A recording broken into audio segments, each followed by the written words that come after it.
Over 70% of this planet is covered in it. Every living thing needs it to survive.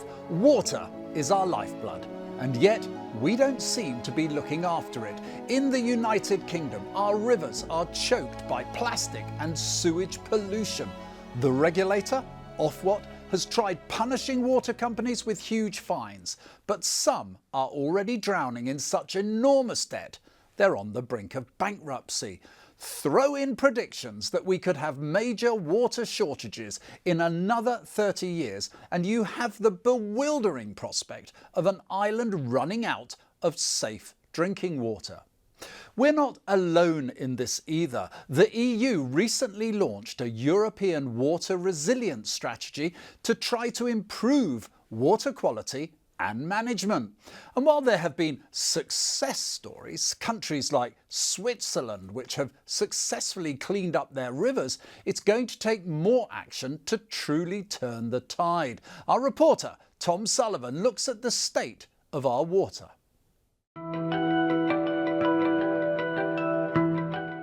Britain's water supply is at a critical juncture. With ageing infrastructure, frequent leaks and mounting environmental concerns, the nation's water system is under pressure like never before.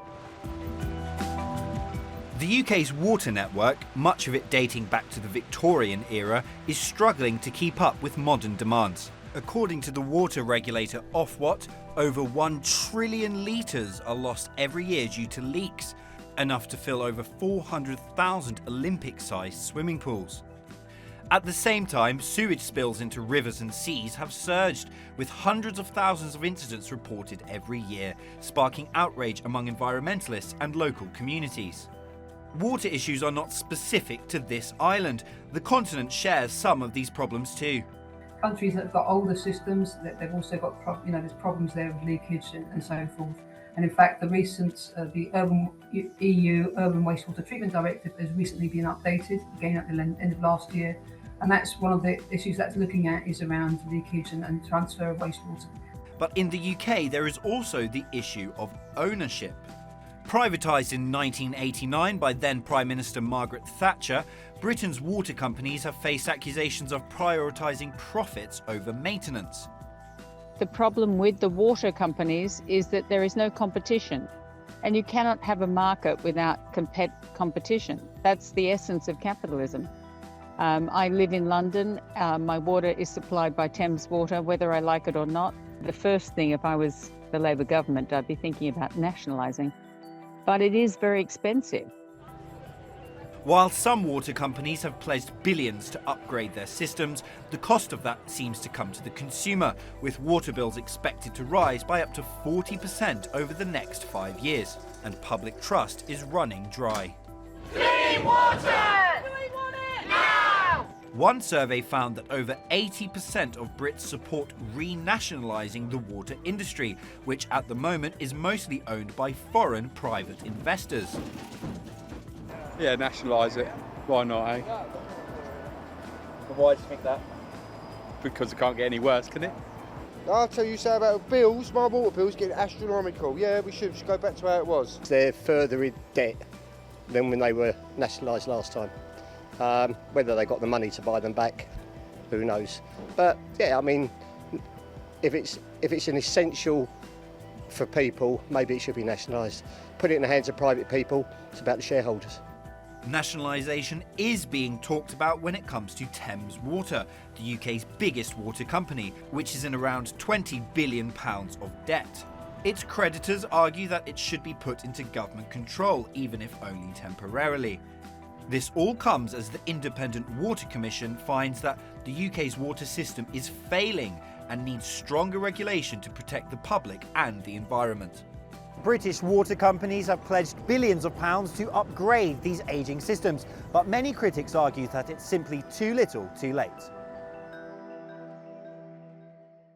Joining me now is Baroness Jenny Jones, member of the House of Lords and the Green Party, Lee Pitcher, a Labour MP who also has 20 years' experience working in the water industry, and Teyah Payne, a water science and governance specialist at King's Water Centre. Welcome to the show. Jenny, let me start with you. Would you swim in our beaches or in our rivers at the moment? Knowing what I know about the potential impact on human health from all those, from the rivers, the beaches and so on, no, I would not swim. We've got too much agricultural runoff, sewage and urban runoff, and they are poisonous. That's not very good, is it, to hear that, Lee? Would you swim in these rivers? So I do, and I have done.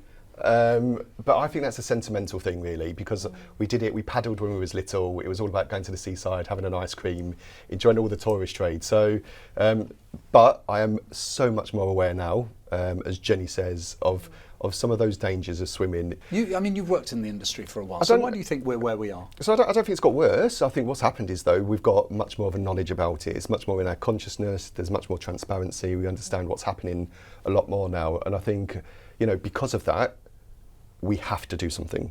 We have to do something, and we have to act really quickly. Teyah, before we explore what we may have to do, tell us a little bit. You've been doing work about the impact of water on our communities. Tell us what your findings are. We're finding that people are very, very sad, to be honest. And we're looking at how people are dealing with how the river's being destroyed, from anyone from lockies, from just casual swimmers, from people who just grew up around the river. And we're finding that communities are really grieving with how destroyed water is becoming. It's really interesting what Teyah said about people being sad and grieving. Those are interesting words, because my experience knocking on doors and getting inundated with emails and posts is that people are mad. They are furious. They are angry. And not, possibly sad and grieving, but anger is the top emotion for all of that. Is that the same for you with your constituents who are going to cast a vote one way or another for you in a few years' time? And how do they respond to the fact that you're someone who's worked in the industry for 20 years? Do they see you as part of the problem or a solution? No, I don't think so. I think more part of the solution. I think they think it's really, really positive. It's been positively received that you've got somebody that understands the industry, that's worked with some of the regulators, have worked alongside the Environment Agency, have worked alongside the local authorities, the water companies themselves. And I think that knowledge and that ability to be able to dig beneath the surface, if you excuse the pun, and then really understand what's going on, I think is really helpful. And that's really helpful in Parliament as well, when you're talking to other parliamentarians who are passionate. And it is, that anger that you talk about, Jenny, that turns into passion, doesn't it, when you get into those meetings? And it's passion to do something that makes a difference. Does it all come down to money, do you think, that is spent? So we know, Teyah, in Switzerland, that they spend virtually double per head on fixing the sewerage and the infrastructure in Switzerland to what we spend here in the UK. And in the US, they're now actually undertaking quite a lot of work on sewage spills. Is it about money? Will money just solve the problem? I don't think money alone will solve the problem, personally.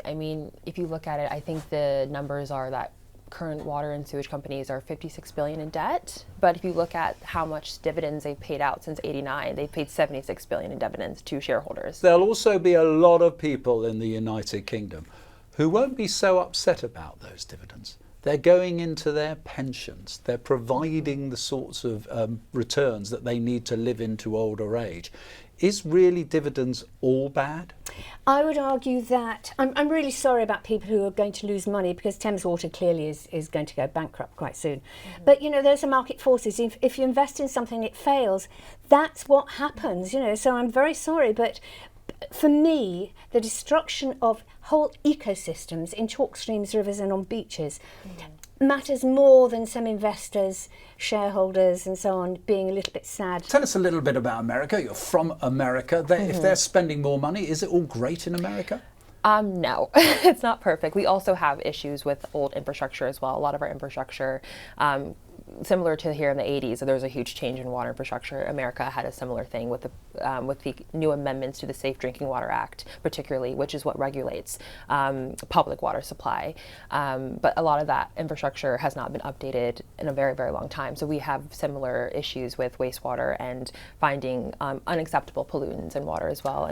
Flint, Michigan is a good example. Mississippi during the South Central storm in 2022, we have very, very similar issues. So before we turn to ownership, which I think we should just give us a picture of ownership in America, for example, compared to the UK. Ownership is predominantly public. But America's a bit different because America's larger, to start, it's on an island like the UK, but we also it's very decentralized as well. So your state really has a lot of impact on your water utilities. And we also have a lot more private well owners, right? So we have a lot of groundwater users who have private wells, and private ownership is not regulated under the Safe Drinking Water Act the same way that other things are. So our kind of regulatory system is a bit more difficult to kind of do a policy transfer to the UK to the US. We can learn some lessons, but I think water governance particularly needs to be very, very particular to the place that you're talking about. The British public are definitely aware of the problem, aren't they? So my question is the government showing it takes this seriously enough, do you think? 100%. 100%. So within weeks, we put through the Water Special Measures Act. Now that was focused mainly on, well, it is focused on the water companies. And that is all about how do you make sure that water companies understand the issue, that they see the absolute seriousness of it, but they are pushing for performance improvements. Is it your view that the government are doing the right thing with some of the measures and talk that you've heard from them? Absolutely not, no. They do not understand the depth of anger from, and it's not just people who are living near rivers or want to go to their beaches. It's a lot of the population, a sizable number. And quite honestly, you said we were going to talk about ownership in a minute. I think that's part of the problem, that Labour's actually closed off certain areas for discussion. The water companies at the moment, I would argue, are criminals. And at Thames Water, I declare I'm a Thames Water bill payer. My bill has gone up nearly double to £894.50. I live in an old council flat. There are people near me who cannot pay anywhere near that. And you know, you just think it's wrong, the system. I'd like to jump in though, Jenny. So, yes. So in terms of the government, so we've had 14 years, and this hasn't just happened, has it? This, you know, no, we're looking at water pollution. Labour government as well. We're looking at and the coalition and so on. So for me, you know, you've got a government that's come in, and I absolutely think we've grasped it. So within weeks, we've put through a Water Special Measures Act that absolutely starts to target the executives and the management of those companies. We've created a commission under Sir John Cunliffe, which is, you know, he has spoken to so many people to gain the evidence and understand what needs to be done. And I think, you know, we are going to see out of that, quite possibly, the biggest change in the water industry since probably Victorian Well, times. Lee, let me pick you up on something there, because I think there is absolutely legislation down that looks quite serious for businesses, but they're just getting fines. I mean, if 123 million fine most recently, which I think was your Thames Water, is not going to do the trick. No. Is fines really the answer? Fines is one part of the solution, but of course there's no silver bullet, and fundamentally things need to change. And there has to be change, and that's what Sir John Cunliffe's review is there to do. It's to get into the absolute tiny minutiae of what is happening in each of those water companies, what is happening within government, and how do you put forward the recommendations that changes it for the better. Okay, but not for now, let's but examine ownership as a possible solution. Is national state ownership, do you think, would be able to provide a governance model, Teyah, that would solve a lot of these problems that people are facing? I'm not necessarily sure. I think it's a bit complicated, to be honest. I think the big issue is funding and money and how it's used. So I'm not completely 100% nationalization or 100% privatization. And if not, then what do we have to focus on if it's not ownership? I think focusing on also to what people want, and I think we're kind of out of this conversation, there needs to be more conversation about actually kind of getting data and research and getting the opinions of constituents or people who are using the water as well, because I think that, you know, we can talk about it on this couch, but also too, we're 4 people of an entire country, and I think there needs to be consensus among voters about what they want as well. Why won't Labour Party, traditionally the party of nationalisation, you're having a pretty good go at renationalising the railways in a slow but measured way. Why won't you do it for water? Something that most people regard as a natural element of the earth that really shouldn't be owned by private companies. So it's fundamental to life, isn't it? And it's fundamental for our nature. But the fact remains that, you know, these are private companies, and they've operated as private companies now for many, many years. They have been given targets that they need to achieve. They've been able to put their models together to allow them to sustainably operate, hitting those targets, whether that be pollution or flooding or leakage. And they haven't in all cases. Now some have, but they haven't in all cases, and therefore you need to hold them to account. So, you know, just nationalising for me isn't the answer. Well, it does work in other countries. But the fact is, we've had privatised water companies for a long time. They are, as we've said today, there is quite a lot of debt within those companies. They're highly geared in many cases. And actually, why should the taxpayer pick up the kind of that debt on behalf? Isn't that true of railways though? But we're talking fundamentally that, you know, we can't. They're almost apples and pears. You're comparing different things there, really. One option, and this is not my preferred option or the Green Party preferred option, is to stop all these water companies having a monopoly in their areas. You could actually open it up to so a bit not more enough competition. That is not my solution. Yes, exactly. So they can do what they like. And Ofwat and the Environment Agency that are regulators and supposed to be watching them, I'm afraid have failed. It is a complex web of ownership of these water companies, most of it in foreign hands. As a point of governance, is that a good thing for a national asset like water? I would say no. We're allowing foreign entities to also regulate our domestic human right. And I think that's really important as well. Like, water is a human right, and we have to think about, you know, sustainable development goals, but also like international human law. Like, without water we have nothing. And so I think it's a bit egregious to have so many foreign entities owning or being able to have say on something that is so vital to life. I think water, medicine, like there are certain things I think that we should have special kind of, you know, rules about. You know, a golden share, perhaps. Yeah. Lee, let's look to the future a little bit. Yeah. Technology. Yeah. Can it help improve under whoever's ownership? Can it actually make a difference? Are there anything we should be optimistic about for the water companies? Well, 100%. So can I have to say this because I think it's really, really important. So I have worked for, as you know, in the water industry. When I've worked in that water industry, I do want to be really, really clear. You've got your frontline people who day in, day out are working on sewage works. They're going out and resolving flooding at 2 and 3 in the morning. They are going into fields in the dead of night to look for potential leaks and stuff like that. And they are, you know, I've never met somebody that's not passionate and cares about their job in the industry. And I want to be really clear on that. So I think that's the first thing. So culturally, I think we've got a lot of people with a passion for the environment that want to do a good job. The governance and the ownership is really important in that, in setting the right culture. When it comes to technology, I actually think there is a massive opportunity, and this comes back to regulation, around nature-based solutions. So in the past, all of our solutions have been around, you know, build bigger tanks, build bigger pumping stations, build bigger tunnels. You know, we need to move towards working with nature and nature-based solutions, which I think is the kind of it's a different kind of technology.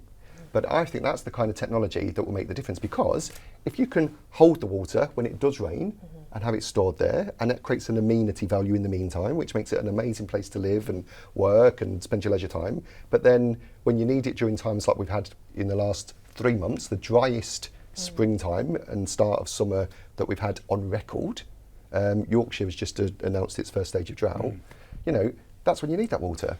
I think there's a study that came out early this year, January, and Nature Water, that talked about nature-based solutions, but particularly talked about English water and sewage companies particularly. And they made a really, really important point that nature-based solutions are great and they're a really important, you know, part of the problem, but they're like, that cannot be obfuscated from really focusing on the issue of sewage treatment and actually holding water companies accounted for sewage. Because what's happening sometimes, nature-based solutions with these water companies are kind of being used almost as greenwashing to kind of, you know, talk about, oh, we're going to do this, we're going to do all these things, but kind of, but not willing to change the kind of fundamental issues of wastewater. What about the consumer? Because the European Resilience Strategy is actually telling people how to conserve water and so forth. Is that actually just tinkering around the edges, or is that absolutely crucial here? I think it is crucial. I mean, obviously, we have to clean up the companies and we have to clean up the processes and the regulation. But consumers can do their own bit.